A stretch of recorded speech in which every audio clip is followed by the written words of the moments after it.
യുവാക്കൾക്ക് പോലീസിന്റെ ക്രൂരമർദ്ദനം. കല്ലറ മൃദുർമല സ്വദേശികളായ വിശാഖ്, ദിബിൻ എന്നിവർക്കാണ് പോലീസിന്റെ മർദ്ദനമേറ്റത്. ഫോർട്ട് പോലീസാണ് യുവാക്കളെ ക്രൂരമായി മർദ്ദിച്ചത്. ദിബിന്റെ കൈക്ക് പൊട്ടലുണ്ട്, വിശാഖിന്റെ വാരിയെല്ലിനും പൊട്ടിയിട്ടുണ്ട്. ഇന്നലെ ഇവർക്ക് ബോധം വന്നപ്പോഴാണ് ആക്സിഡന്റ് അല്ല എന്നുള്ള വിവരം പറയുന്നത്. ഇക്കഴിഞ്ഞ 6-ാം തീയതിയായിരുന്നു സംഭവം. ഈഞ്ചക്കൽ ജംഗ്ഷന് സമീപത്തായി സർവീസ് റോഡിൽ വെച്ചായിരുന്നു സംഭവം. ജോലി കഴിഞ്ഞ് തിരികെ എത്തിയവർ മദ്യപിച്ചിരുന്നു. പോലീസ് കൈ കാണിച്ചപ്പോൾ നിർത്തിയില്ല. തുടർന്ന് പിന്തുടർന്നെത്തിയ പോലീസ് വാഹനം ഇടിച്ചിട്ട ശേഷം യുവാക്കളെ ക്രൂരമായി മർദ്ദിച്ചു. ആദ്യം യുവാക്കളുമായി വാക്കുതർക്കമുണ്ടായി, പിന്നീട് കയ്യാങ്കളിയുമുണ്ടായി. പോലീസിനെ യുവാക്കൾ മർദ്ദിച്ചതായും പറയുന്നു. അതിനുശേഷം പോലീസ് ഇവരെ ക്രൂരമായി മർദ്ദിച്ചതിനു ശേഷം 108 ആംബുലൻസിൽ ആക്സിഡന്റ് എന്ന് ചൂണ്ടിക്കാട്ടി മെഡിക്കൽ കോളേജിലേക്ക് അയച്ചു. ഗുരുതരമായി പരിക്കേറ്റ ദിബിനെ വെന്റിലേറ്ററിലേക്ക് മാറ്റി. ഇന്നലെ ബോധം വന്നപ്പോഴാണ് അപകടമല്ല, ഇത് പോലീസ് മർദ്ദിച്ചതാണെന്ന് ഇവർ ബന്ധുക്കളോട് പറഞ്ഞത്. അങ്ങനെയാണിത് പുറത്തറിയുന്നത്. യുവാക്കൾക്കെതിരെ ഫോർട്ട് പോലീസ് കേസൊന്നും എടുത്തിട്ടുമില്ല. പോലീസ് പക്ഷേ ഇത് സമ്മതിക്കുന്നില്ല. അപകടമാണെന്നുള്ള നിലപാടിൽ പോലീസ് ഉറച്ചു നിൽക്കുന്നു. സിറ്റി പോലീസ് കമ്മീഷണർ അന്വേഷണം പ്രഖ്യാപിച്ചിട്ടുണ്ട്.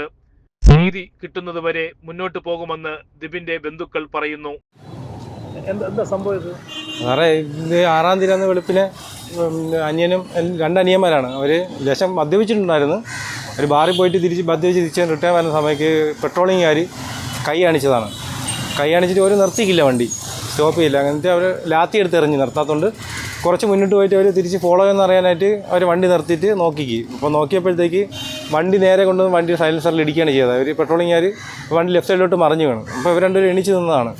എണീച്ച് നിന്ന് എൻ്റെ സ്വന്തം അനിയനെ ആദ്യം SI വന്ന് മർദ്ദിച്ചപ്പോൾ രണ്ടാമത്തെ അനിയൻ എന്ത് ചെയ്തു, SI ആയിട്ട് റിയാക്ട് ചെയ്തായിരുന്നു. പിടിച്ച് അങ്ങോട്ടും ഇങ്ങോട്ടും ഒന്നുന്നുള്ളായപ്പോഴത്തേക്ക് വലിയ പ്രശ്നമായി. വേറെ 2 പേരും കൂടെ എക്സ്ട്രാ വന്നിട്ട് അവരെ തറയിട്ട് ചവിട്ടുകയും തലയിൽ അടിച്ച് പൊട്ടിച്ച് വാരിയലിൽ 2 പൊട്ടലുണ്ട്. അവൻ 2 ദിവസം വെന്റിലേറ്ററിലായിരുന്നു. എന്നിട്ട് അവർ വേറെ പോലീസുകാരെ കൊണ്ട് 108 കയറ്റി വിട്ടിട്ട് ഇവിടെ അന്നോണെന്ന് പറഞ്ഞിട്ട് തള്ളി ഇവിടെ ഇട്ടേക്കായിരുന്നു, ആരും ചികിത്സിക്കാണ്ട്. ഇപ്പോൾ അവൻ്റെ ഒരു വൈഫിൻ്റെ ആങ്ങൾ അവിടെ അടുത്തുള്ളതുകൊണ്ട് പെട്ടെന്ന് നോക്കിക്കൊണ്ട് മാത്രമാണ് അവൻ്റെ ജീവൻ നമുക്ക് കിട്ടിയത്. ഇല്ലെങ്കിൽ ജീവൻ കിട്ടൂലായിരുന്നു.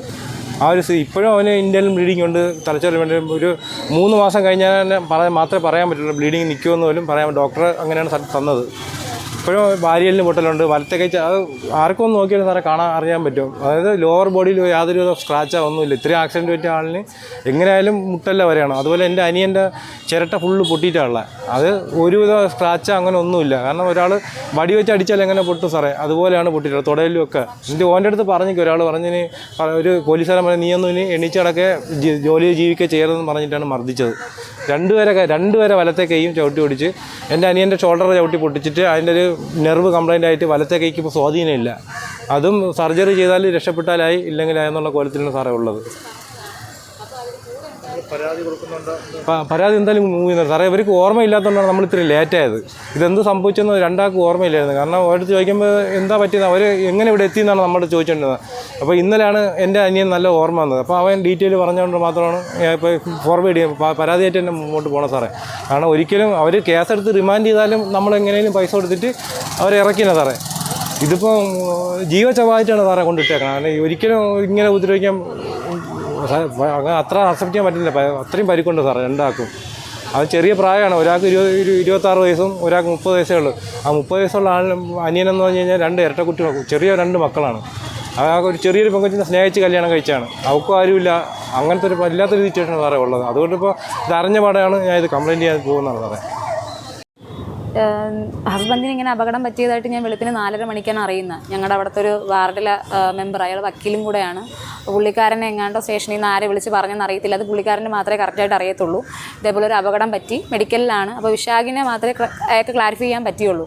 അപ്പോൾ ദിബിൻ്റെ മുഖം മൊത്തം ബ്ലീഡിങ്ങും കാര്യങ്ങളൊക്കെ ആയിട്ട് ഇരുന്നതുകൊണ്ട് ആളെ റെക്കഗ്നൈസ് ചെയ്യാൻ പറ്റിയിട്ടില്ല. അപ്പോൾ ദിബിനാണോ എന്ന് കൺഫേം ചെയ്യാൻ വേണ്ടിയിട്ട് മെഡിക്കൽ കോളേജിൽ വിളിച്ച് ചോദിക്കാൻ പറഞ്ഞു. അങ്ങനെ ഞാൻ ചോദിച്ചു. അപ്പോൾ ഫോട്ടോ സ്റ്റേഷനിലെ സാറ് ഫോട്ടോ ഇട്ട് കൊടുക്കാൻ പറഞ്ഞു. അങ്ങനെ ഞാൻ വാട്സപ്പിൽ ഫോട്ടോ ഇട്ട് കൊടുത്തു.